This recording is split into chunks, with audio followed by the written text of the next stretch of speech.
Hey everybody, Tito here. Just wanted to let you know that we had to do a little bit of creative editing around some of the audio today. I think it came out for the most part okay, but if you hear anything that may seem out of place, that's all that is. I think it's a great episode. I hope you enjoy.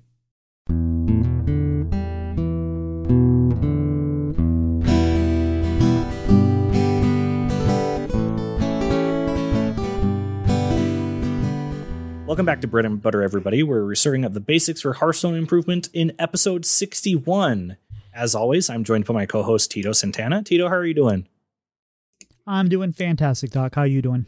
I'm doing pretty okay. But, dear listeners, we have not one, but two special guests today. First of which, MattAtArms. Matt, how are you doing? Better now that I don't have to deal with architects today. Yeah, I'm good. I had to work late because I had to wait for an architect to send me something. So, yeah. Anyway. Sounds like a fun time. Oh, yeah. Anyway. Also, returning, WorldEight. WorldEight, how are you doing? Doing well. Happy to be here. Heck yeah, thanks for being on. So, WorldEight, what have you been doing inside the world of Hearthstone? It's been a pretty good week for me. Had early Legend entry. I was enjoying 11x and climbed up to some pretty good ranks. Popping up on some streams, and it usually means I'm at a competitive rank. Playing Drum Druid of all things, but I see Nice. a lot of rogues and a lot of Death Knights in my little pocket meta, and I tend to play the same people over and over again. And Drum Druid just a pile of stats is really good into those decks, and so I just keep jamming it until I start losing. So it's been good for me, despite being kind of a meme deck that's old. It's performing. Nice. That Drum Druid's still getting some love because that deck was a lot of fun. Matt, what have you been doing inside Hearthstone? I've been playing a bunch of Twist. Twist is kind of right up my alley this season. It's, if you're not aware, Twist is commons only, everything up until Galakrond's Awakening. And guess what? Dragons are good because there's a lot of dragons in the common and not in common slot, basically. It's kind of like the best thing to do, but also I've been playing, I was given a kind of like a handlock-ish kind of just mid-range demon deck. And I've been playing that a bunch and having fun. Got to Diamond 10 on it yesterday and Nice. Having fun. In Standard, I've been playing Rainbow Decay because Rainbow Decay is a lot of fun, and I have a golden C&E and I do use it. So, so Rainbow Decay and also Sludge Warlock because it's a good deck. It's a really, really good deck. I don't know if you're aware, but Sludge Warlock is a very good deck. So I've been doing that. Heck yeah. Tito, what have you been doing inside Hearthstone? Well, I've been trying, like I said, I'm trying to make Legend 5 times this month. All 3 servers, Twist and Wild. And I don't think I'm going to get Twist because I haven't even started yet, and I probably have 0 stars. But so we're going to probably knock that down to 4. But I've already hit, I think I said this last week, I hit Diamond, I hit Legend on Asia on day 1. I hit Legend on Standard a few days ago, and I'm at like Diamond 10 in Europe. So we're getting there.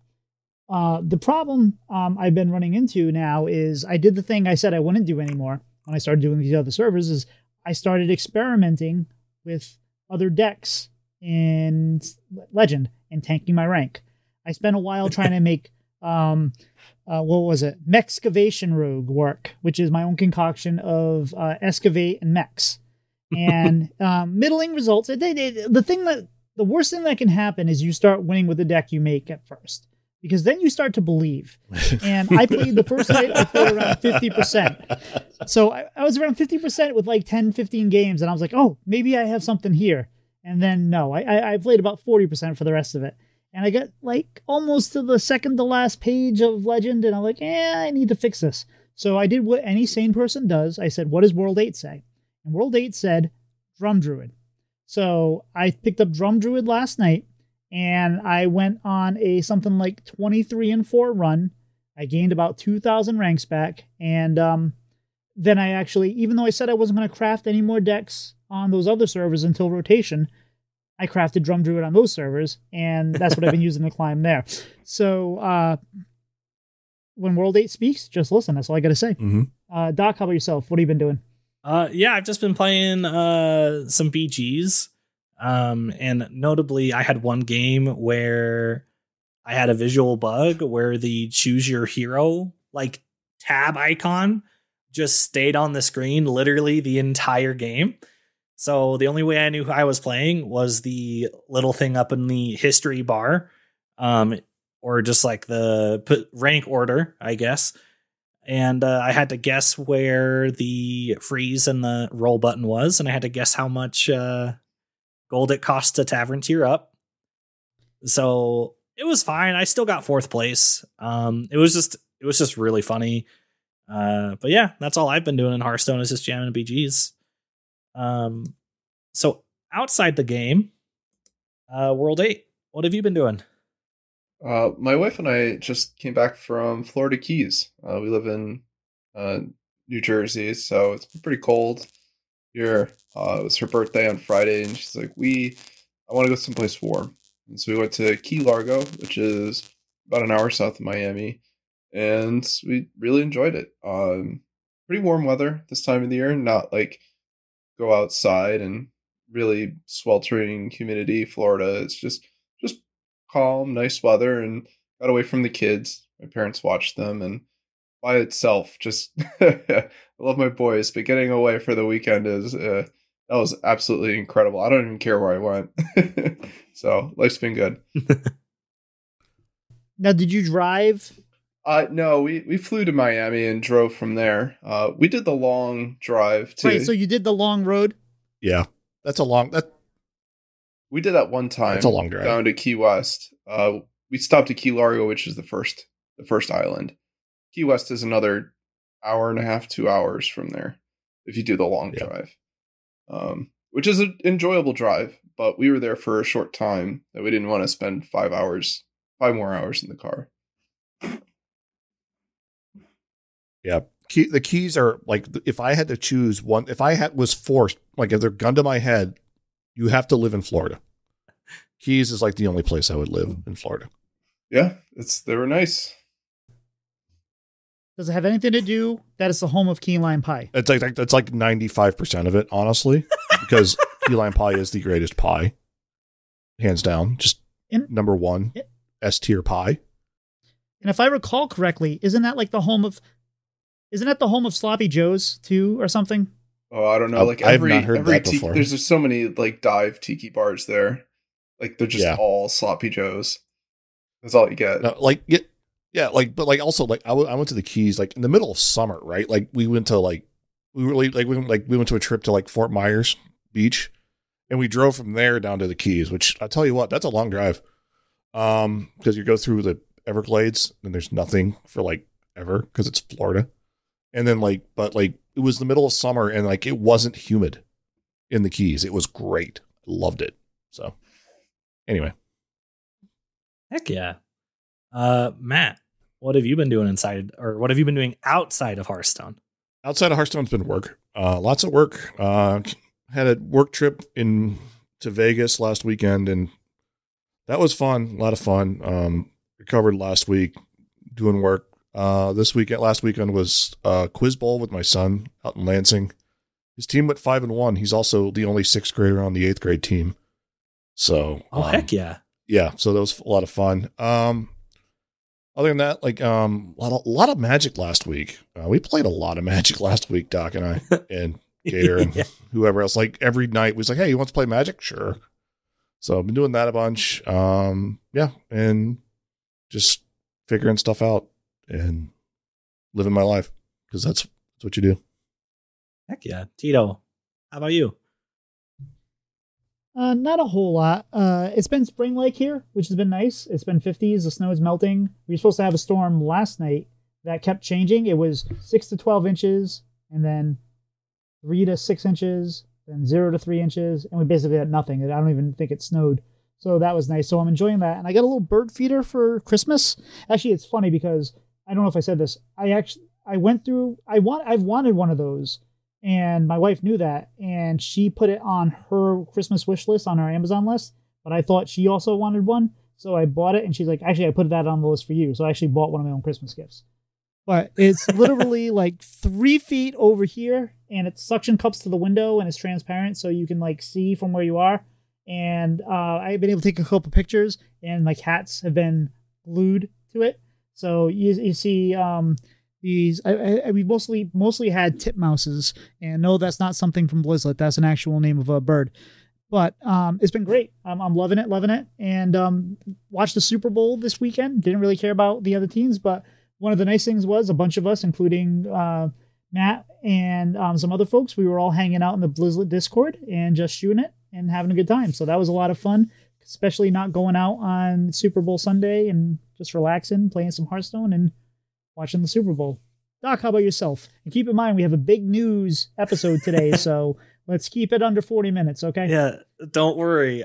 Although it was a busy week, I don't have a lot this time. But I had 2 sessions of family D&D, and that was so much fun. They're all like essentially brand new, but they play the game like so fun, and it's, I don't know, as a DM, it's just fun to see the players like work through things. And I made a puzzle that was based off of a music staff, and there was a plaque in this mirror in this room with a locked door. You had to solve the puzzle to unlock the door. And the plaque said, look into me and what do you see? And so then they had to figure out like what the pressure plates on the floor were. And they figured it out. It was just face. So just the FAC E notes in the staff. But it was fun. They had a great time. they had a great time. And second session we played after the Super Bowl was done on Sunday. It was a little bit shorter. We almost got done with the chapter that we're in, so they just have a couple more encounters there. And then I had a D&D game last night with my long-running game. And also, like Matt said, been playing a lot of Magic. I brewed up my own mono-red group slug deck, and that has been so much fun. It has gotten so close so many times to pulling off its combo, and then it finally did, and I killed Matt and Gator at like 16 health in a single turn. It was like turn 5. I did like, and then I dealt 20 damage to B-Nut in that same turn. Yeah. I ended up losing, but no, you won that game. You won the game where like I think you killed us all like on turn 6. Like it was literally turn 6, and I think we lost at that point. I remember. Yeah. I think the way that worked, and then you just became the target the rest of the night. Yeah, which that's how it goes. Our pod rule number 1 is take out Doc first. Mm-hmm. And when they don't, they get reminded on why they should. That's the rule. Yes. It's just fun. Playing Magic and playing anything with friends is a good time, and I'm just happy we got to do it so much last week. That sounds a lot like the Tito rule when we play Among Us. Yeah. But yeah, that's been me for Outside Hearthstone.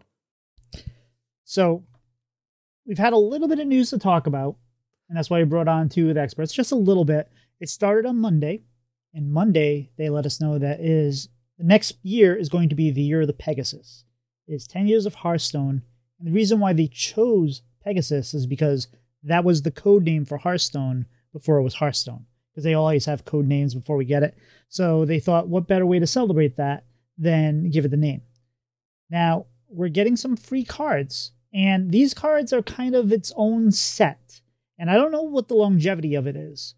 I don't know how long we're going to have these. I don't know if they're going to be just for the event, if they're going to be for longer than that. I don't think they've told us yet. Maybe someone can correct me if I'm wrong.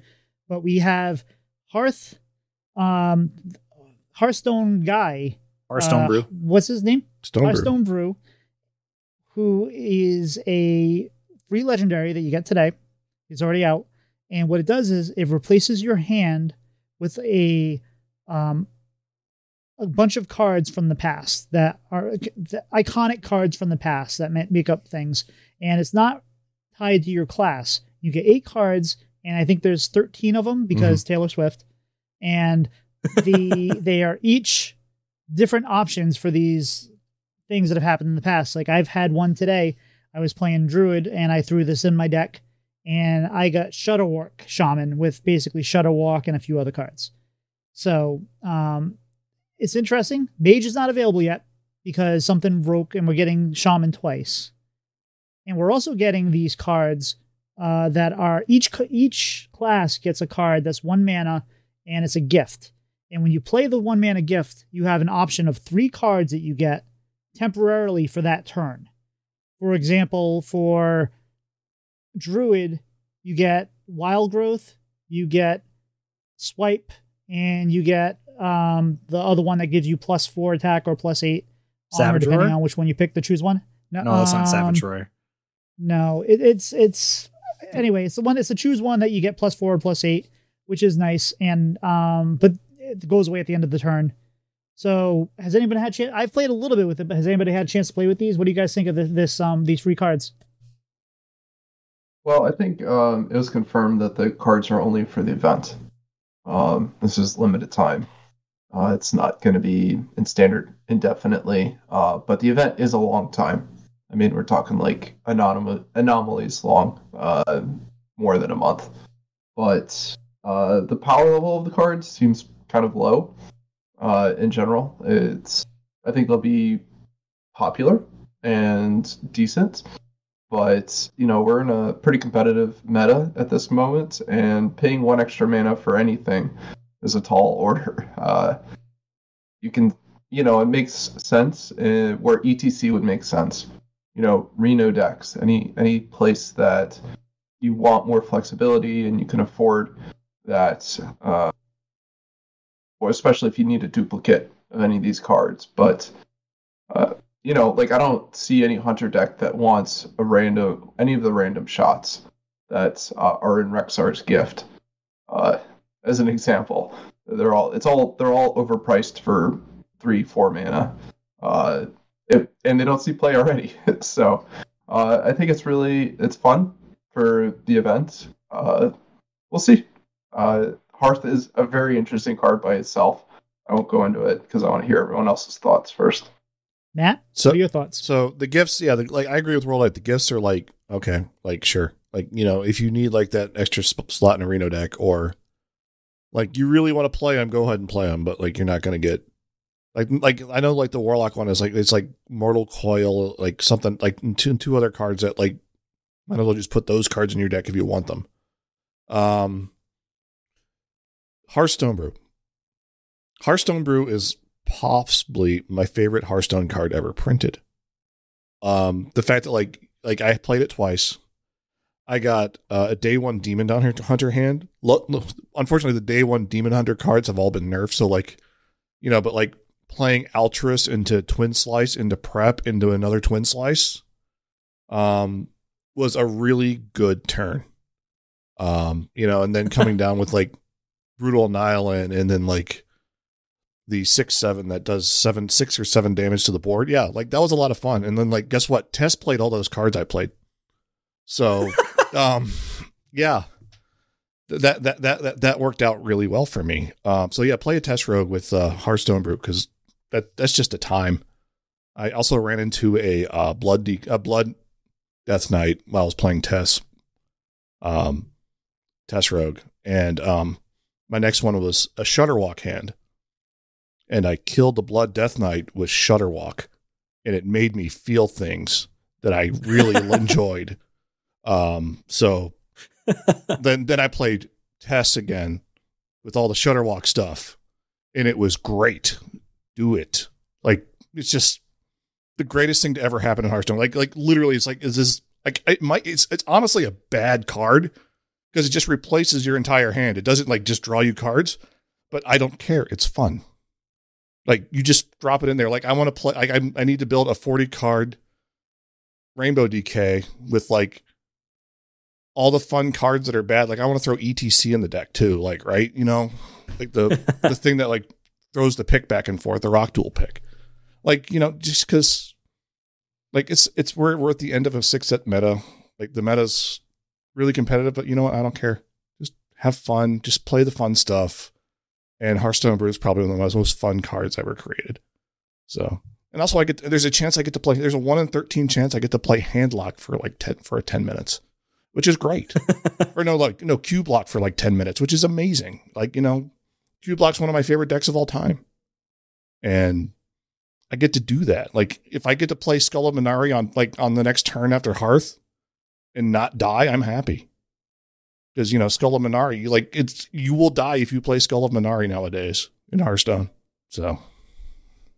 One important thing to mention is that you only get to do it once per game. Yes. So you can't bounce it and play it again and keep it in your hand. It is a once per game effect. So not going to happen twice with Bran or anything like that. By the way, Pick of Destiny, the card there, I want to do that in a Reno Warrior and get 2 of those suckers going at the same time. Yeah. But Doc, what are your thoughts on Hearthstone? Yeah, Hearthstone Brew. He is a character, I know I'm not alone, that I've wanted to be in Hearthstone for so long. Like, he's the original, like, he's the innkeeper. Like, my first experience ever playing Hearthstone, didn't know ranked existed. I only thought you played against AI. And so I played many games in casual, or not casual, or whatever, against the AI. And I just thought that what Hearthstone was. And Hearth is just such an interesting character. The art on the card is amazing. He's holding the 10-year birthday cake. He has a slice of cake for you, ready to give it to you. And yeah, I think getting these iconic cards of Hearthstone past, incredible. Like, I like this upcoming set and everything. I feel like Team 5 hit a grand slam. Like, they've absolutely nailed it. This might pass up Ungirl for my favorite expansion of all time from what we've seen so far. I mean, I know it's only day 1, but they've just like hit all the nostalgia buttons like a million times. And it works for me. Doc is so excited by this, he jumped like 3 pages ahead in the show notes. It's true. It was my heart. My heart jumped 3 pages into the show notes.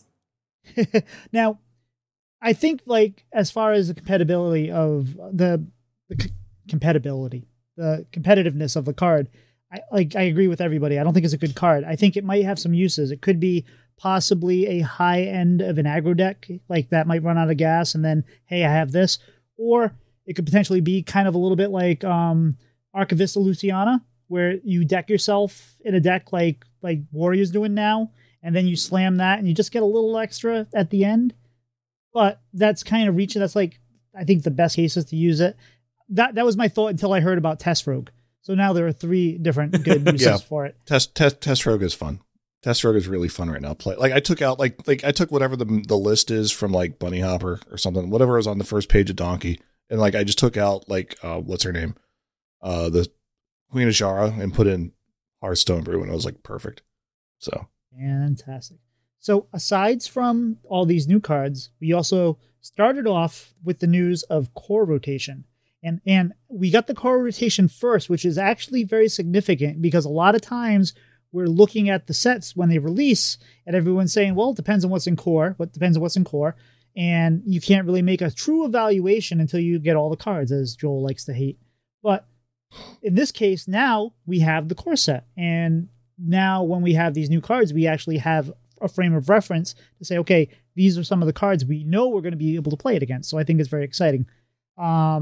And what in typical fashion, I think we have some cards in here that are coming in that look good offhand, and we have the nostalgia for them and say, oh, I remember playing that card. That's great. And then they're going to sit on the bench for the entire expand. Like what was the card, Lyra, right? That used to use in Priest, and we used to use it all the time, where it would keep giving you holy spells or whatever it was. And I don't think that saw play at all in the last 2 years. Ragnaros. Last year, like when Rose was supposed to come in, and you never actually physically played Ragnaros. You always randomly generated Ragnaros or used a spell to create Ragnaros. Yeah, Ragnaros is an Azurite Ox card. Yes, exactly. Or Shaman Evolved card, right? So yep, right. And we're not going to go through the whole core set because we'd be here forever. So what we're going to do is break it down to the cards that we're happy are leaving, the cards that we are sad that are leaving, and the cards we are excited about coming back into standard. So why don't we start off with cards that we're happy are leaving? Doc, what card or cards are you happy that are leaving from this core set? I mean, there's a few. I'm glad that they've nerfed Druid into the ground, and then in rotation are still nerfing Druid into the ground. Making the class do something different with getting rid of all the real ramp. Because yeah, it's just same song and dance Druid's been able to do forever. And now they're gonna have to learn how to do something a little different. So that's what I'm happy about. I mean, I'm still playing Druid, and I'm like I said, I went 24-3 yesterday, so Druid still seems fine. Nat, how about yourself? Rogue Secrets. Actually, did somebody else say? Nobody else said that, did they? No, I don't think so. Rogue Secrets. I was the jerk, Matt. No, that's fine. Well, I had to pick up a backup there. Rogue Secrets. They never really fit in Rogue, and they weren't ever really that good. Thankfully, and like Shallow Jeweler Hanar and like all the 3 secrets we got with it just are going away. We're not going to get any more. So there's only 2 secret classes now with Mage and Hunter. And I think most of the Hunter secrets are going out too. I remember correctly. We're getting some back. We're getting some back. Okay. So yeah, it was a cool idea. I liked, okay, we'll take out Paladin as a secret class. We'll make Rogue a secret class. It kind of worked for a little bit, but I'm glad it's not a thing they're going to continue to do. So, well, the worst part about the Rogue Secrets were the cards that played off of them, like the stupid one that would shuffle a card back into your deck or whatever it is. If you had a secret in play, or maybe just brought it to your hand. What was that card? Oh, Kidnap? I'll find out. No, not Kidnap. It wasn't a secret. It was a synergy card. It was a minion you played if you had a secret in play. Oh, the sap secret support that they didn't print with it, right? Yeah. Oh, Sap's coming back too, by the way. Sap is coming back. Yeah. No, I'm happy to see that go too. How about yourself, WorldEight? What are you happy to see leaving? Shard of Minaru. I like to play a lot of board buff decks, and it always was pretty brutal, and you spend all this effort into, I finally got it. I finally built this board up, and this 1 mana spell just ruined my day. It's all over. But, I kind of want to echo the ramp leaving, Druid, pushing it to do something different, especially Nourish. Nourish earlier this year when we were seeing 0 mana Yogs and stuff like that, I was like, this is all really enabled by Nourish. That card in particular, I felt was like, go to Wild. But they nerfed that card to 6 mana for a while, and it was okay, but still oppressive. And then they brought it back at 5, and I was like upset. I was physically upset when they did that. Well, I think I was okay at the time because we had just lost Overgrowth. And I was like, well, this is not as bad as Overgrowth, but that was just, it was trading one pain point for the next. I wouldn't mind seeing Biology Project come back. Ugh, I like Bio Project. Actually, no. Like no. If you gave you as the Druid playing it empty mana crystals, yes. Yeah, I think that's the other thing. I felt Nourish would be fine if it gave empty mana crystals. Yeah. So those 2 cards in particular are my, get them out of here cards. Fair enough. And I am happy that Patchwork is leaving because that card, it's not overpowerful, but it's one of those ones that it just catches you wrong when it happens. When it's like, it's turn 6, they play it, and then it gets rid of your Countess, and it gets rid of like something that you had on board, and then it hits your Titan, and you're just like, come on, man. So I'm happy that's gone. That is just one of those tilting cards, and it's just gone. That get it out of here. And as far as card I'm sad that we're going to switch to cards that we're sad are leaving. I'm sad that Dark Bishop Benedictus is going. Now, I understand that it doesn't make sense to keep him because all the shadow support cards are leaving as well. and they're probably not printing any new ones. However, it has a place in my heart. I really love playing Shadow Priest. We had a whole little cult in Coin Concede for a while that we were all Shadow Priest believers, and just to see that card go is just kind of sad. But Doc, how about yourself? Yeah, I'm sad that Selective Breeder and True Silver Champion are going. I loved the Shock Spitter Hunter so much, and being able to get a bunch of Shock Spitters with Selective Breeder. That was just a really fun deck for me. It's probably one of the decks I've played the most this year. And then True Silver Champion is just an iconic Paladin card for me. There's just something about that 4-mana 4/2 heal 2. Seeing that going's a little sad, but it'll be back eventually, maybe. So it's kind of okay. But yeah, those are probably the two biggest cards I'm the most sad about, other than Dinos. But yeah, I've played thousands of Paladin games over the last year. I had to remember that True Silver Champion was a card that was still in Standard when you just said that. It's also 3 health now. That's also like they got buffed and it still didn't see play. Oof. And also, Doc, I never played it. And also, Doc, you're a dirty liar. You're really sad about King Crush, right? Yeah, but I didn't want to steal 2 things from you. I mean, that's fine. I had a backup. I had a backup on that one easy. Yeah, King Crush is gone. That's like the iconic Hunter card. It was so bad for years, and then it was good, and it was like kind of great to see, and now it's gone again, and I'm sad. You know what? Yeah, I have a theory. We're gonna get a mini King Crush. It's basically too much. It's over so much of the promo material. There's no way it's not a card. So like a 8 or a 9 mana 8/8 or charge King Crush that gives you a Stone Test Boar King Crush. Yes, please. No, but like my answer really is like the big demon package, like Mal'Ganis and Void Caller and Abyssal Enforcer kind of going away. Abyssal Enforcer never really saw play. Neither did Void Caller or Mal'Ganis, really, which is sad because those cards are great and I love them. But, the fact they're going away and like they're going towards like the cards we're getting back, I love just as much. We'll talk about that here in a minute, but it's kind of sad to see Mal'Ganis go and not really have a chance to like shine when he had the chance. So now when King Crush got good, or when people started playing him again, is because we used to play him for 8 mana, right? Yes. With Dino Tamer Brand. No, 7 which mana. I thought 7 mana was Dino. Yeah. Which I thought that maybe, given that we have some Highlander right now, that when Crush rotated, maybe we get Dino Tamer Brand back, but that wasn't the case. Right. Which is I was a little sad about. But yeah, the hunters are Sidisi and Len and Ron Mexico. They're all really sad about this now. But WorldEight, what are you sad is leaving? I have fondness for Doomhammer. I feel like that's a really iconic shaman card. I mean, we got a Horn. I just used to jam a lot of elemental shaman when we still could do the weapon buffs and do 22 damage with Doomhammer. That was pretty fun. Haven't played it in forever, but it just felt like one of those iconic cards, along with Bloodlust. Because you talk about these Swarm, the board decks, and you're like, well, that's a Bloodlust deck. That comes in different forms. Helveria and Demon Hunter, for example, is like a Bloodlust type card.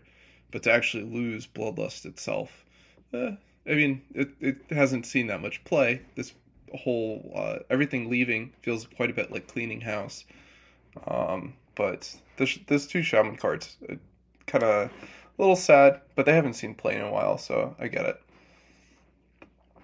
You get Shard of the Narrow at least, which I think is a really good weapon, and is going to be fun. But speaking of things that are coming back, what are you excited, WorldEight, since we're already talking to you, what are you excited about that's coming back? Battle Fiend is probably, well, at least it's coming back and it's buffed. That's terrific. I think it's now 1/3. Yeah, it's a 1/3. So that's a huge deal, for that type of deck. Fiery War Axe is we'll see where that lands. Obviously terrific weapon, but might be a control warrior weapon more than an aggro warrior weapon.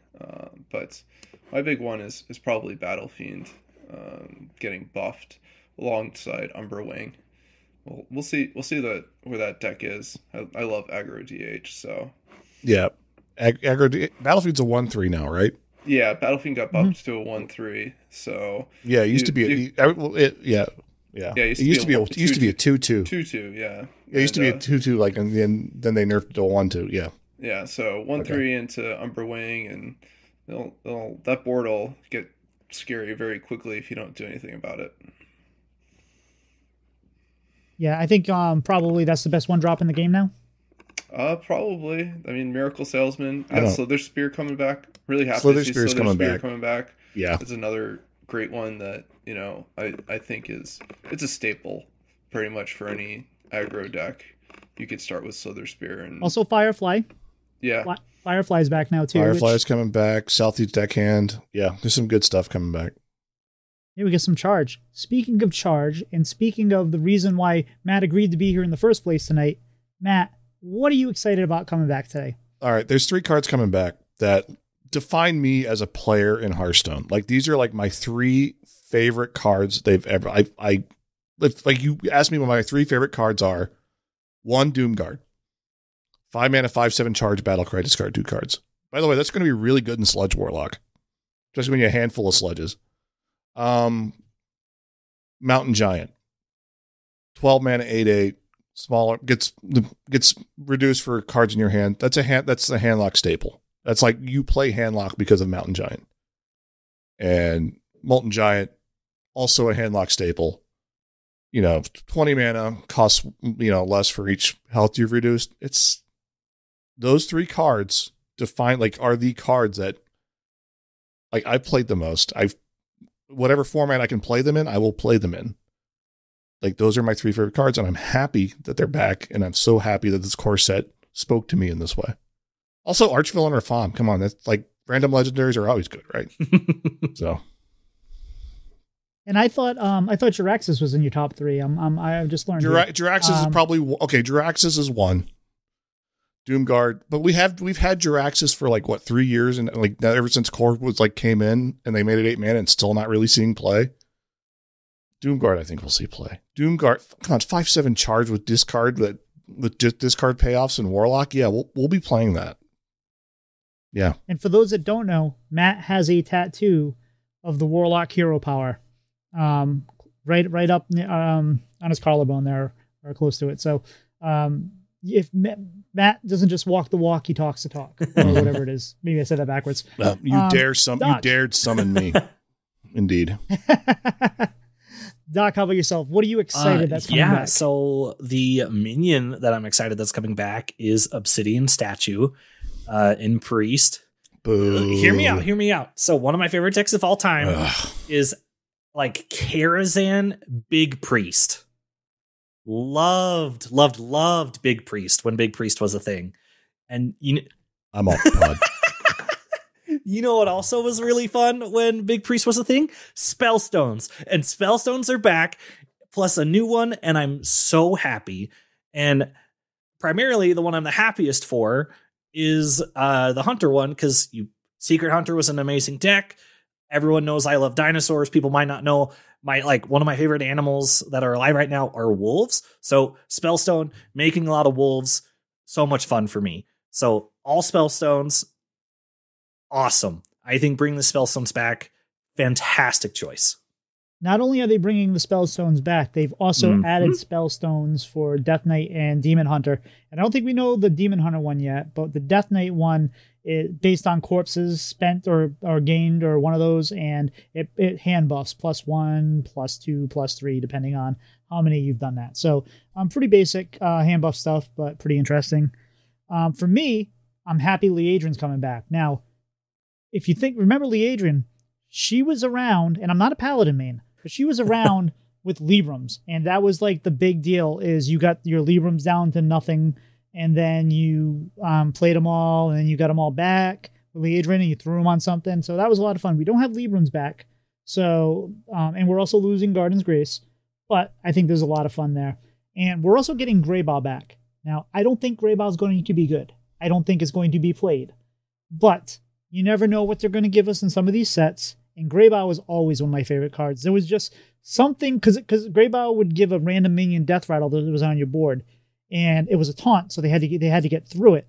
So there was something just magical about someone just getting frustrated, trying to get through your Greybow, and it was going somewhere else. And it's just one of those all-time fun moments. I used to love playing those decks, so I'm looking forward to that.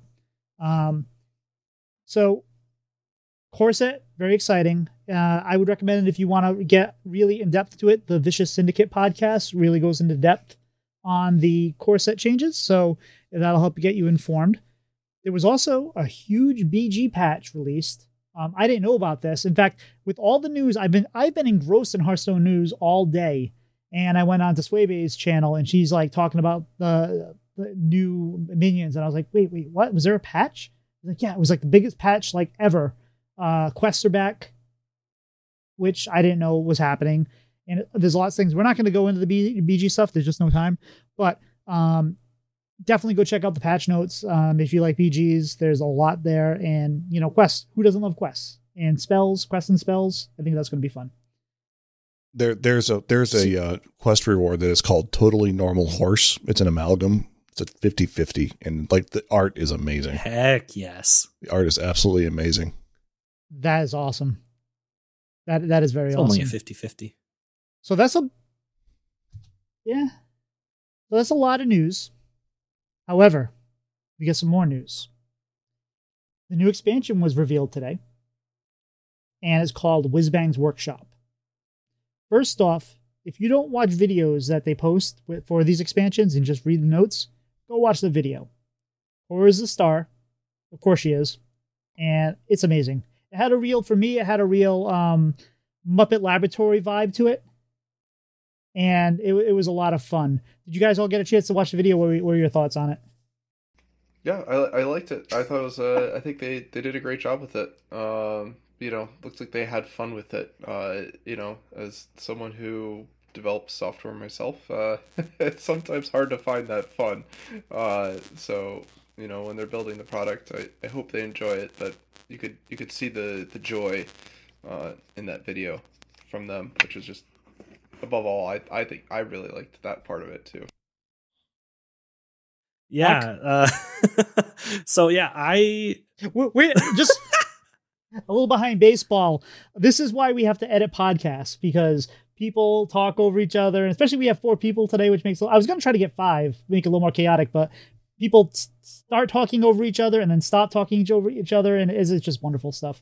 So Doc, no, you're good. Yeah, so I got to work early today because I'm just getting some overtime, and I could not tell you just how many times all day I was just on the Play Hearthstone Twitter page, just refreshing, knowing that it wasn't going to come until 11 o'clock my time.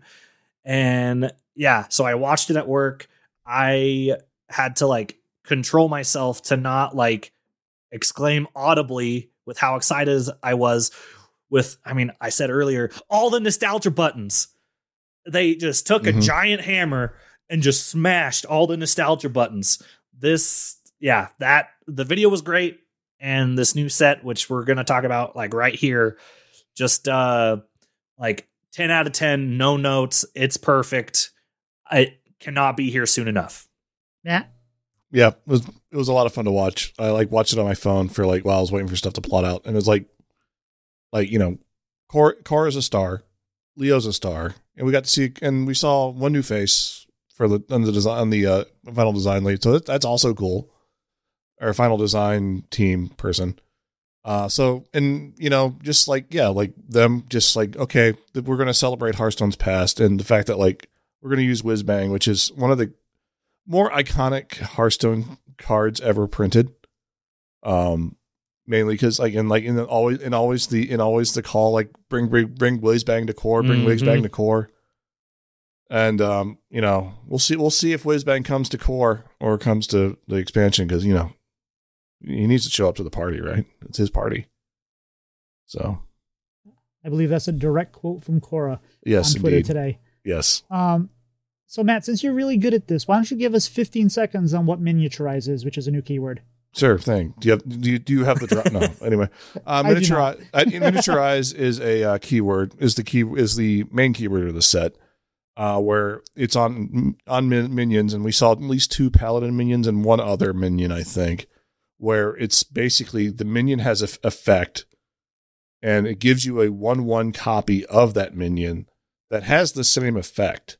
Like there's a Tarim one that's like a 3/7 that give a minion the same stats or same attack as this minion, which you can use offensively and defensively, which is great because it's Sunkeeper Tarim. Mm-hmm. It's one of the greatest cards ever printed. So you can use it offensively on your thing to make a 3/3, or if you don't hand buff. And then the mini one you can hold off in your hand and make one of their things small, make it a 1/1, which is pretty sweet.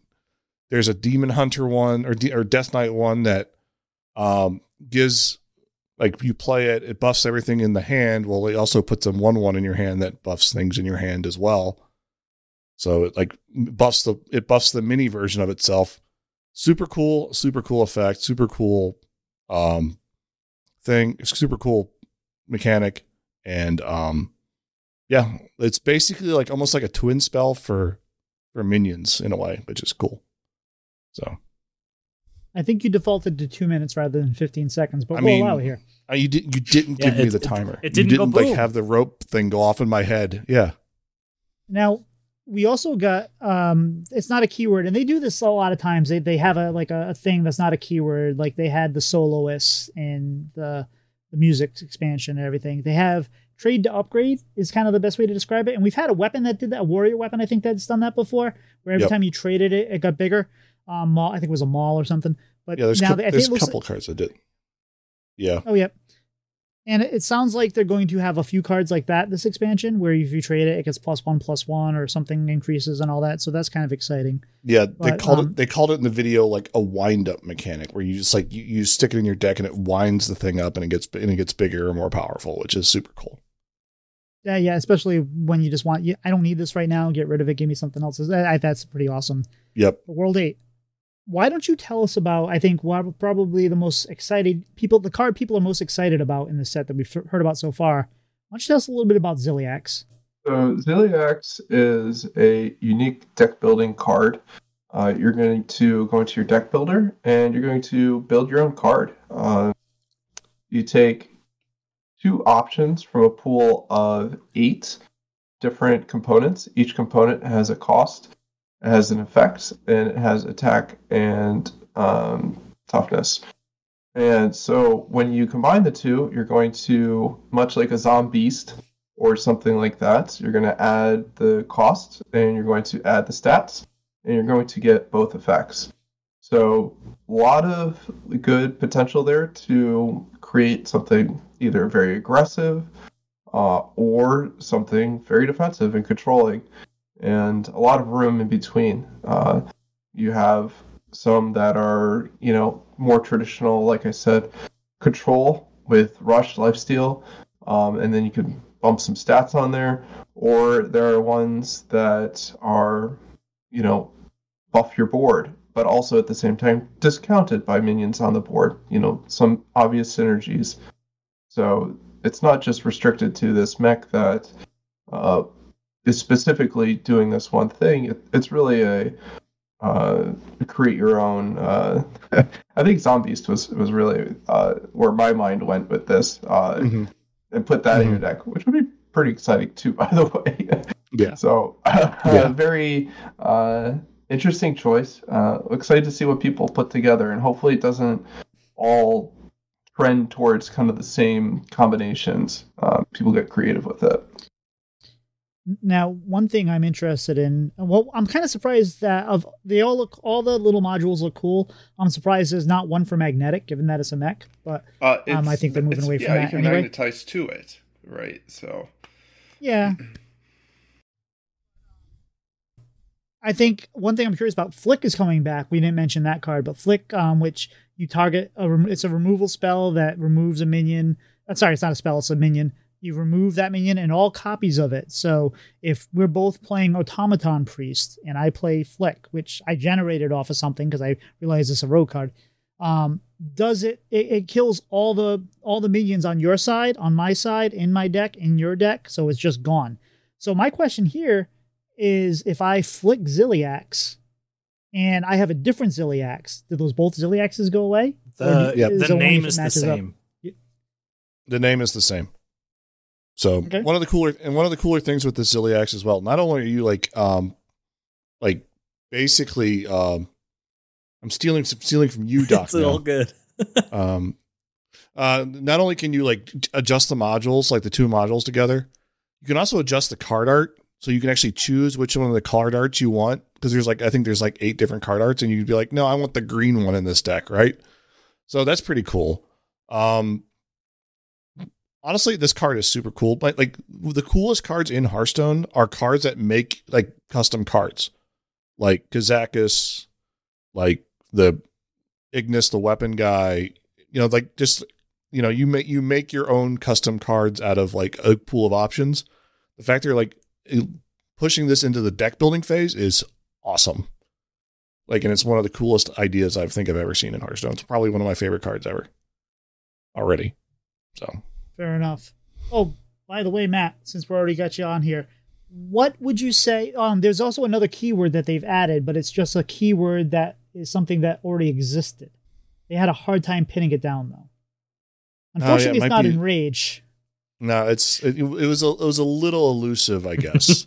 Like this is also back to the core set update. Yeah, they made can't be targeted by spells or hero powers an actual keyword. Now, if they can just cleave another keyword in there somehow, I don't know how. I'm not sure what it would be used for.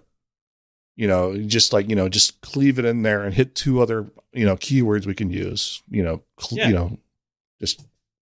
Adjacent strike. Who knows? Maybe they have to go to Cleveland to figure it out. But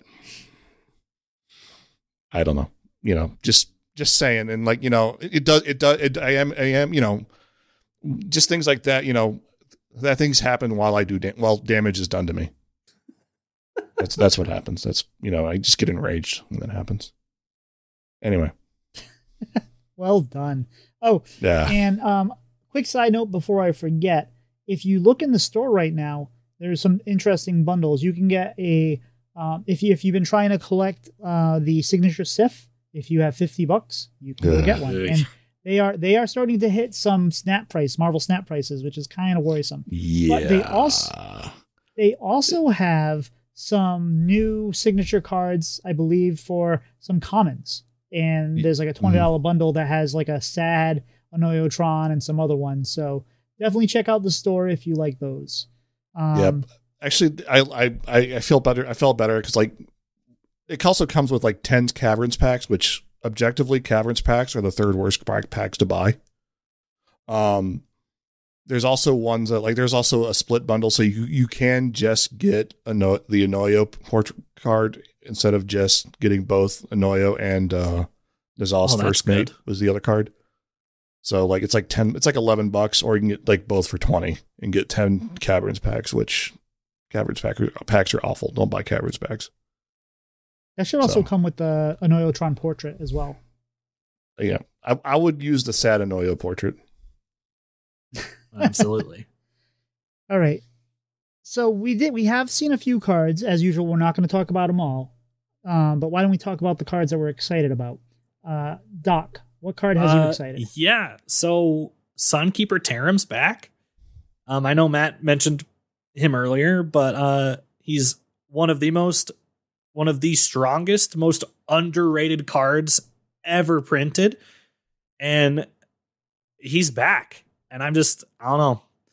Sunkeeper Taram is he's just a fun card, and I'm very, very happy he's back. Also, we just got done talking about New Ziliax. New Ziliax is amazing. Literally customizable down to every piece of him or them. Just every piece of Ziliax. I don't know. Just let me be able to mess around with other cards, please. When I get my hands and just tinker on all of them. Right. Fair enough. How about you, WorldEight? What are you excited about in the new set? I I think the obvious one is Ziliax. But I think also Inventor Boom. Now this is a card that I look at not as a control card, but I can send two big minions face. Yes. So that's what gets me interested in that card in particular, kind of a Jace type effect if you build around it correctly. We'll see if that works out or not. Well, not only that, it summons back mechs, right? And what is mech? Your new Ziliax. But there's also, even better, they revealed a 5-mana mech that has a death rattle of summon 2 boombots. So like you could those could hit things and you get boombots out, or you can do 10 damage to the face, which is also very good because that tends to win games. So, and I believe that's the one you wanted to talk about, Matt, right? It is, but also I did want to talk about let me take a look and see what we got here. Wind Up Musician, it's one of the tradable cards that's actually super, so 6 mana 5/5, probably not great, and you're also going to have to wind it up 3-4 times, trade it 3 or 4 times to get it to actually do a good amount of damage, to get to 4 or 5 damage.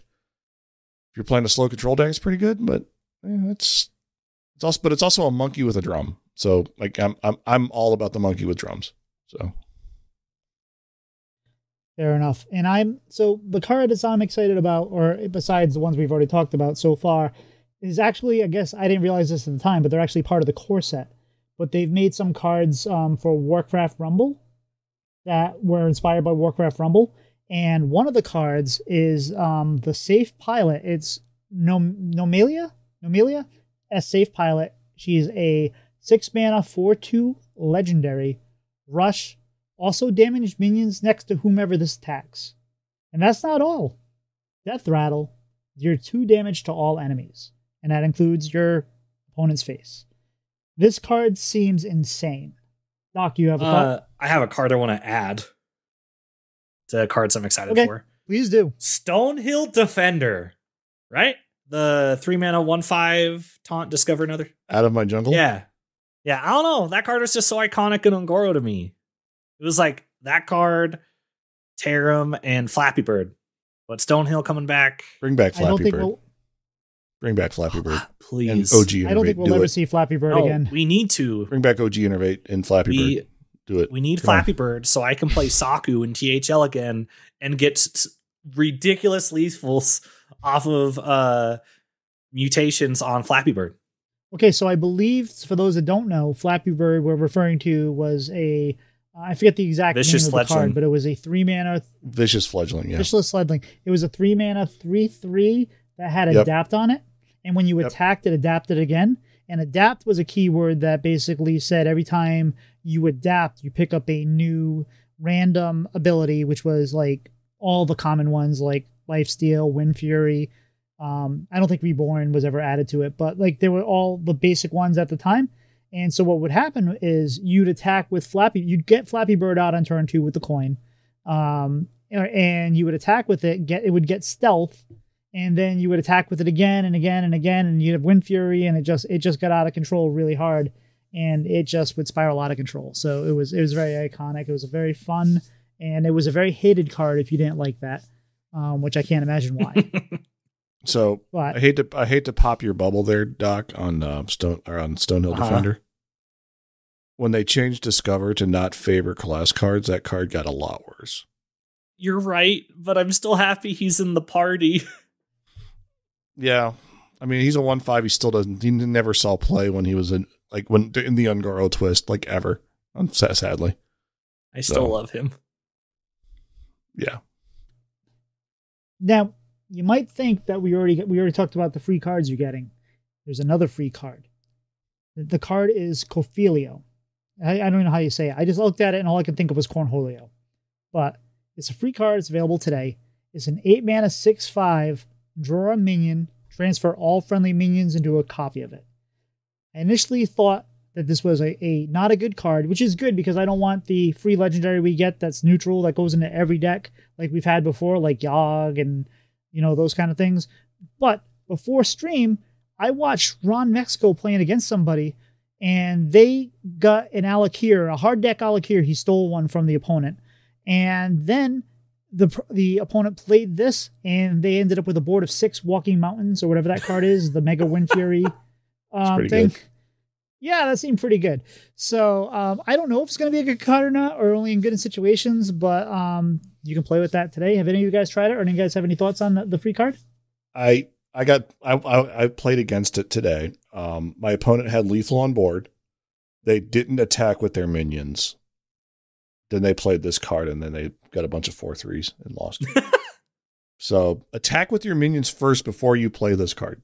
Fair enough. I mean, but yeah, it's an interesting card. Like, it really depends on what your top deck is. And like, now that Dredge is leaving, I don't think it'll be good. It'll be better now, but after Dredge leaves, it'll be a lot worse. So fair enough. How about yourself, WorldEight? What are your thoughts on it? I think it's a really interesting card. It's definitely a card you build a deck around. When I saw this card, my first thought was Big Shaman. Shaman generates a lot of tokens, so anything that, you got a board full of totems, or other tokens that Shaman can generate, turn the tides, generates a 3/3, for example. You pull pretty much any big minion, and you're happy to have a board. So a board full of clubs for who cares. 8 mana is a lot though, but it could be a fun card. Again, one of those. It's a card you can build around and get some just pretty crazy boards that'll end the game on the spot. Get a board full of Titans, maybe even a board full of Ragnaros. Ragnarai. Ragnarai. Yeah. Ragnarai works for me. Fair enough. So they have some free purchase bundles as usual. One's $60, I think. One's $80, somewhere around there. Maybe it's $50. But they're doing something new, which I don't particularly like. They have the pre-purchase bundles come with 2 copies of an early access card, Corridor Sleeper, and I forget what the actual stats on Corridor Sleeper are. It's kind of a play on. It's a 1 mana 3/5 with Dormant. That is pretty strong. Sounds like it'd actually be a pretty decent card. But what are your thoughts on them actually putting some cards behind a paywall, even if it's temporarily? I don't like it. It really kind of like gives. It is really an icky feeling. Like, it's just like, it doesn't feel right. Like, giving everybody the free legendary to promote the set. Yeah, that's great. Putting a card behind an $80 paywall, even if it's bad, just like, it's a real slippery slope that I really am not a big fan of. And yeah, right. And the card is not great. It's like 1 mana 3/5 and it's dormant until you 7 minions die. So, but it's also like I don't know, actually THL announced that they're the one competitive format I'm aware of that is actually happening is ban the card until it's available. Good. Once the expansion drops. So but also the fact that it kind of does set a precedent, and I hope they don't continue it. I hope they learn from this and they learn from the feedback, and for the next set of the year, they don't do this, or if they do it, they say, okay, we'll release it a week early in the Franken meta, and everybody can have it in the Franken meta. And one of the things, one card we don't know yet is Whizbang itself, and we got confirmation that there will be a Whizbang card, basically through vague tweets from Team 5. We don't know what it'll do. The original Whizbang it would give you a random deck from a bunch of the decks that they had. So if you were playing a deck, all you did was include this one card, and it would give you a random deck to play it, which is great for people that were free to play or didn't know what they want to play or whatever. And actually, you made me think of that because THL has already banned any card that gives you a deck that's random. So if Whizbang does the same thing, you cannot play that in THL, which makes a lot of sense because you need to try it as an open deck format and all that. Doc, we have forgot to say there's a new secret available. So new Celestalon Shenanigans for an exclusive card back. Oh, yes. Which the last one we did was in Castle Nathria. If I remember right. That's the last one they did. I want to say it was the snowflake one where I gave up on it because it was way too like. So I might have been. Was it Nathria? It might have been Nathria. But yeah, hopefully this one's a lot not as ridiculous to do because like that one, secret. like. But it's a secret to do. But it's a secret to do. So secret. Yeah, it's not a secret that you play. It's a secret that you have to. It's like a puzzle somewhere in Hearthstone that you unlock things. For those that don't know, Celestalon has always been kind of the secret person. If you ever got the mount that you got in World of Warcraft by following a bunch of secret stuff, and you had to do the maze at the end, Lucid Nightmare, I think, that was Celestalon's work, and I did that, and it took me the better part of a couple days and a lot of graph paper, but it's a lot of fun. And what they do is he hides things somewhere in Hearthstone, and the Secret Finders Guild, which is a Discord, figures them out and solves the problems, and you can participate in that, and they follow the clues. It's a lot of fun. It's a nice little community thing, and we don't have as many of those as we used to. So very excited about that. But Matt, since you're the Twist guy right now, sure. We also got information about the next month of Twist. And for those that, just to make sure we don't forget, they're taking not March off, April off. April off. So we have this next one coming up, and then you have a month off, which is something I guess we're just going to have to get used to. But Matt, why don't you tell us about the next month of Twist? So sure, yeah. So beginning March 1st on Twist, for Twist, they're going to every day it's going to add a card set to Hearthstone. What I learned actually yesterday while I was prepping for Squelch, they have, with the new set that is now 31 sets released in Hearthstone. It's 31st sets. So it makes sense now, though it's every day. So like first day, so March 1st, it'll be Classic. The March 2nd, they'll add GVG or Nax. March 3rd, they'll add GVG and go from there. So basically by the end of March, you're just going to have Wild, which sure. So like if you want to continue playing that format, you can just play Wild. Yeah, it's a cool idea. My suggestion, it's like if you try to keep up with a meta every day, don't. Just kind of like stick to a deck. Like I plan to just jam Handlock on day one and then just build and update Handlock every day until it turns into even Warlock, and then build it up every day until it becomes into like Quest Warlock. So we'll see what happens. We'll see whatever days that end up being. So yeah, we'll see what happens. I'm excited. I'll play a bunch of it. I'll probably miss a few days and have some days of FOMO, but I think it's going to be a lot of fun. So it's a different idea, and who knows what they're going to do past April. So if the format even exists past April. So yeah, that's the Twist update. WorldEight, do you play any Twist, and what are your thoughts on this new Twist format? Well, I love the Twist beta. I mean, I was all about that little mini Stormwind meta. Yeah, I love it. Was a distilled Stormwind meta. My favorite week of the year is when they do all the wild reverts and they're in standard. Yeah. 1 week. It's awesome. So I'm looking forward to the new Twist. It's going to be kind of like that. This like one wild month of, anything goes day to day. You're not going to know what happens because the meta can't keep up with it. Expansion releases are kind of like that too. First 3-4 days, no one really knows what's going on. So you actually have some breathing space to kind of put your own stuff together, and you won't be punished too hard because everyone else is doing it too. And I feel like the whole month of Twist will kind of be like that. I think there are established decks that'll really power spike the format, like Matt was saying, along the way. Like you hit Gen, and then all of a sudden everything kind of changes. Yeah, and then you hit the Quest, and then everything changes again. Like all of a sudden, even Paladin's the best deck in the format for a day. Yeah, we'll see how that goes.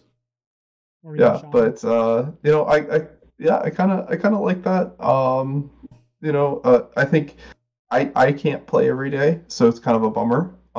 That's I'll miss out on some of those days, but I think it's a bold idea. I think that was and Twist is the great place to do those ideas, those kind of extended tavern brawls. So I think it's good for the format. Mm-hmm. Hopefully people will play it. Yeah, please play Twist. I would like to have less than a 5-minute queue time at 9x, please. Well, here's the problem. There is a barrier to entry early on because a lot of people don't have these sets. So that's going to be a problem. If they, like, for Twist, gave you your whole collection, that could be fun, but then they're not going to make the money off it. And I think they also missed an opportunity, too, because they're doing this for a month, and I think it's a cool idea. But instead, I think what they should have done is spread this out over 2 or 3 months and given you a few extra days of each format. So give you like 3 days of this and then 3 days of that, and they could have got 2 or 3 months out of this without having to give us a new version of Twist. I would have loved to have like a week of Nax, a week of GVG, a week of whatever, and just do it a week, just so like you have a chance to like play it during the week. And like if you miss a week, if you miss playing Twist a week, or the Twist format doesn't agree with you that week, then that's fine. You can just come back to it the next week. But like the pace is going to be way fast, and like it's going to be completely different every day, which is cool, but also scary. So, and this is what I thought they were going to do with classic mode. I thought they were going to do with what vanilla WoW has been doing. Like WoW has recycled their entire history, and now they're coming up on Cataclysm. So they did Burning Crusade, they did the Lich King, and this is all stuff they did already. And they've done some things to make it better and more interesting and stuff like that. But they've already done this. They're just rehashing their old. This is their greatest hits, and they're playing it over again. I thought Classic was going to do that they were going to reintroduce Nax, and then after a couple months, reintroduce this. A couple other notes on the Twist is once we hit Demon Hunter and Death Knight times, then those classes will get added to the format. So day one, you cannot play Demon Hunter or Death Knight because there are no original cards for that. But eventually it gets there, and you can play them. Yeah, it'll be near the end of the month, like the last 2 weeks of the month. I think it'll be Demon Hunter, Death Knight, or Demon Hunter, and then Death Knight for like the last week, maybe, if that. So I still transpose Demon Hunter and Death Knight, DK and DH all the time. Yeah, it's the worst. We just need another class to be completely confusing now, to completely confuse everything now, right? Right, agreed. Well, hopefully, Monk one. Hopefully Monk soon. I was kind of expecting it for the 10th anniversary, but maybe that'll be for the end of the year. It's Doc, the whole year. Huh? What are your thoughts on Twist? I'm excited. I'm part of the group that I didn't play Hearthstone when Hearthstone first came out. So I'm a couple granted I also dust everything, but I'm a couple expansions behind. But what an opportunity it'll be to be able to play through all of Hearthstone's history. But also this just gives Hearthstone more whiplash. Because like more obviously if you're listening to this, like you're more in tune with Hearthstone and like what the developers are doing and everything. So just like the actual average player who's not super engaged in any Hearthstone community is not going to understand what's really happening from a day-to-day basis in Twist. I mean, other than the pop-up that's going to be happening, but it's going to be weird for people to just never settle.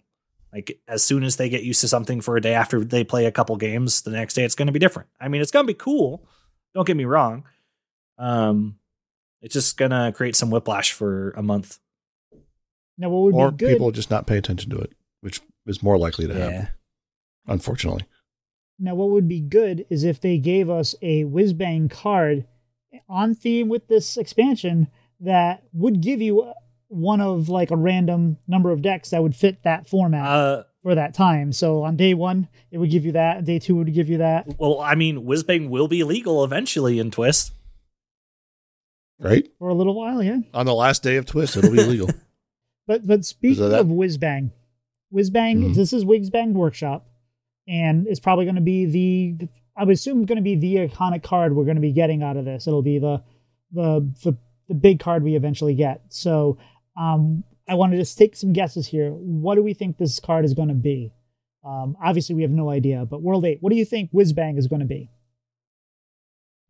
Oh, that's a tough one. Because I what I would have thought they've already put into Hearth, like some kind of give me something completely new and random.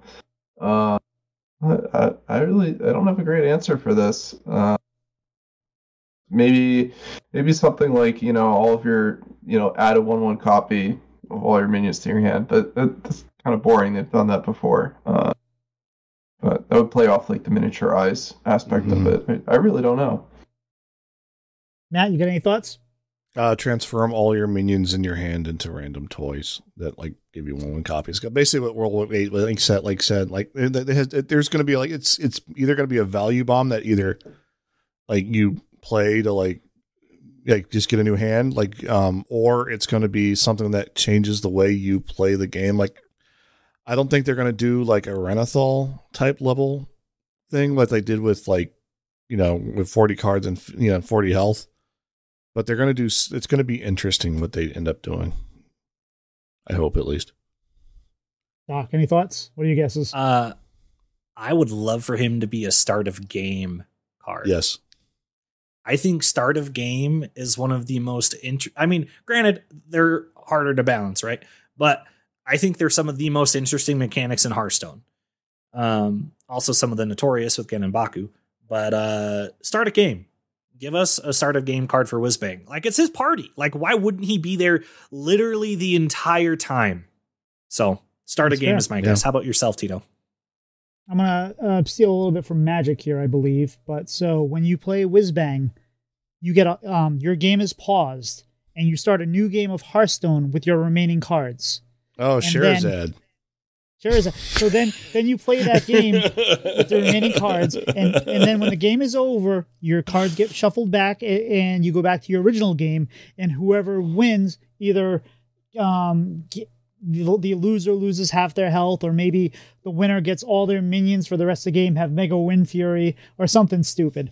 But like you get a little side game that you have to finish, and then you come back. That I think would be pretty awesome. Yeah. Sherazade is also banned in every format of Magic ever. You cannot play that card ever again. In a competitive format, at least. There are Magic cards that I can't find anywhere that I remember, like, people, I've seen them when I used to go to the events, where it'd be like, you have to talk you have to only talk in questions, or you select somebody that can only talk in questions. Unset stuff. Oh, yeah. That's Unfinity now. Yeah. But there's all weird stuff like that, and those just sound like so much fun. Or you can get cards like City of Ass, which are like one of my favorite cards ever. It's such a good card. For more details on City of Ash, please go listen to Blizzlet. Yes. Time to Magic talk is what? Anyway. we talked Magic way early on, probably right? 10 minutes in. It's time to the end of the segment. Doc, this was a lot of information, and we barely scratched the surface on all the information we got. But we only have so much time. I'm a little full, but I think there's a little room for dessert. Yeah, dessert sounds nice. So we've had both of you on before. I can't remember with World 8 if we had the dessert question, but it's not the dessert question today. Was he the first one? No, I believe his was ice cream. Okay, sorry, my memory's just bad. Yeah, that was Moose Tracks ice cream. It's a good one. You actually put that in my brain, and I got some in my my freezer right now. So starting with World 8, what is your favorite Hearthstone expansion? Oh, that's a tough one. I really like Voyage to Sunken City. I know that's not a favorite for a lot of people. I just thought the flavor was terrific. It felt very approachable. And Dredge, I thought was just a terrific mechanic. And I still enjoy playing the Colossal minions. They have big board impact, and I think they were well balanced. I'm going to miss those cards. Mm-hmm. I'm going to miss those except for Behemoth. The priest one? Yeah, the priest one. I'm not going to miss that one. Because that one's always the one that somebody generates, and you're like, I'm going to win this game, and then somehow they generate a behemoth, and you're like, you son of a gun. But Matt, what about yourself? No, Gigafin's fine. That one's fine. It's just like your board goes away for a minute, and then it comes right back because it only has 4 health. My favorite Hearthstone expansion. It's weird to like have been playing since like I've been playing this game for 10 years, which is scary. But my favorite Hearthstone expansion is Nathria. Murders at Castle Nathria was a really cool set. Theming was amazing. Infused is a fantastic mechanic. Everything about that set, like, you know, they each class getting a murder, like a murder mystery character, you know, doing the whole thing with Blizzlet where I was Rafam, you know, doing the voice. Was a lot of fun. That was so much fun. And like, you know, it was also like a one that Cora led. And I think it was the first one that Cora led. And I'm looking forward to seeing what like Cora has learned from that set in this set. So, because Cora is, I believe, leading this set.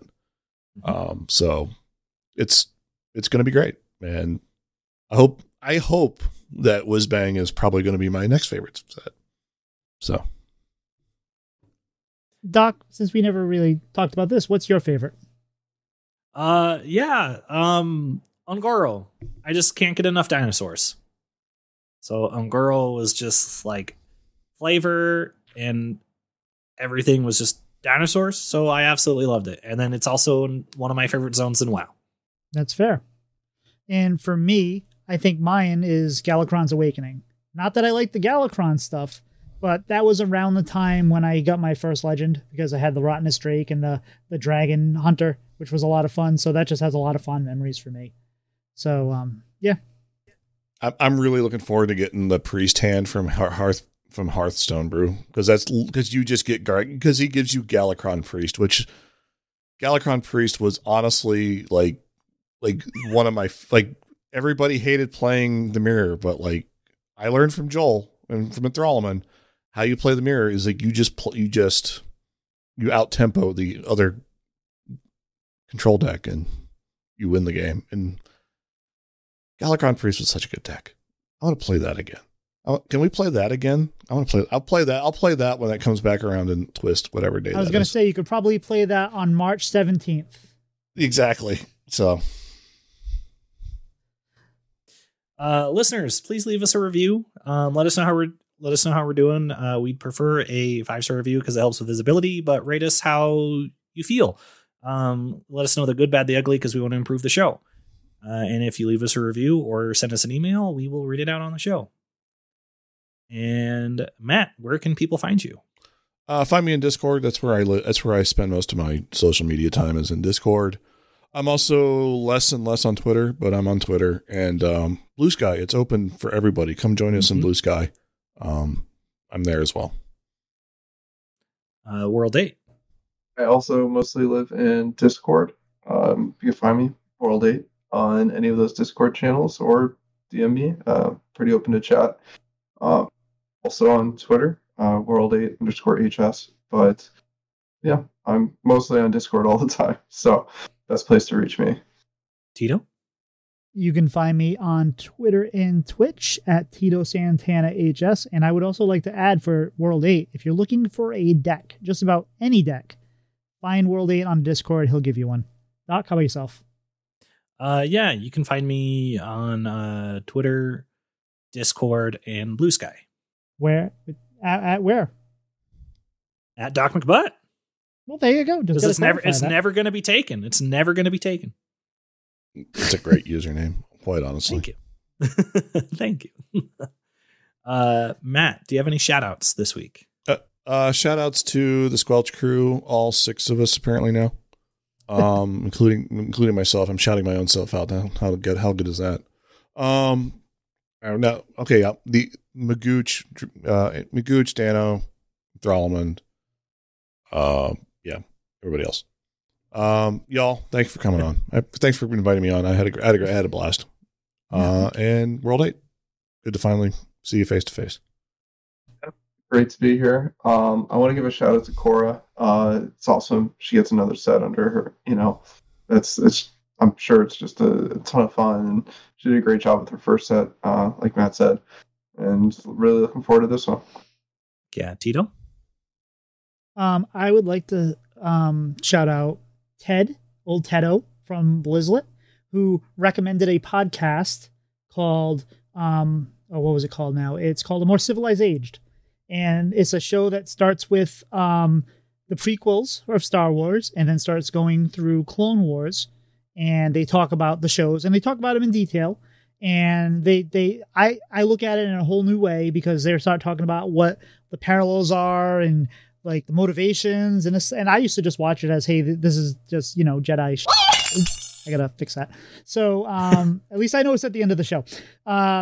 So yeah, I really enjoy it, and I can definitely hear why Ted would like it, knowing Ted and his I guess politics and how this show kind of addresses some of that, like, oh, this is a parallel to the Gulf Wars and blah blah blah. So I think it's very interesting, and also want to shout out just the guy who not only ran the Super Bowl squares for us, but also came up with some bingo cards for us to play during the game as well, which I thought added an extra layer of a fun during that whole thing. So yeah, thanks to those guys. How about yourself, Doc?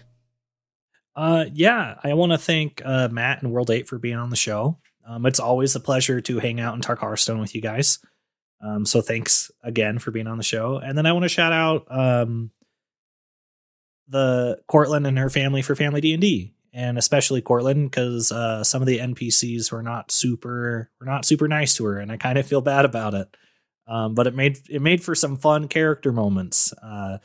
As a 10-year-old steals what you think is your alcoholic drink and drinks it in front of you because you got his friend's name wrong. Yeah, that's it for me. Well, I think that's it for all of us. I think we're toast. We'll see ya.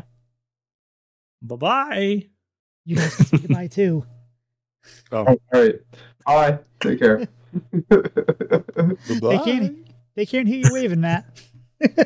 I still do it anyway because that's what yeah. Anyway.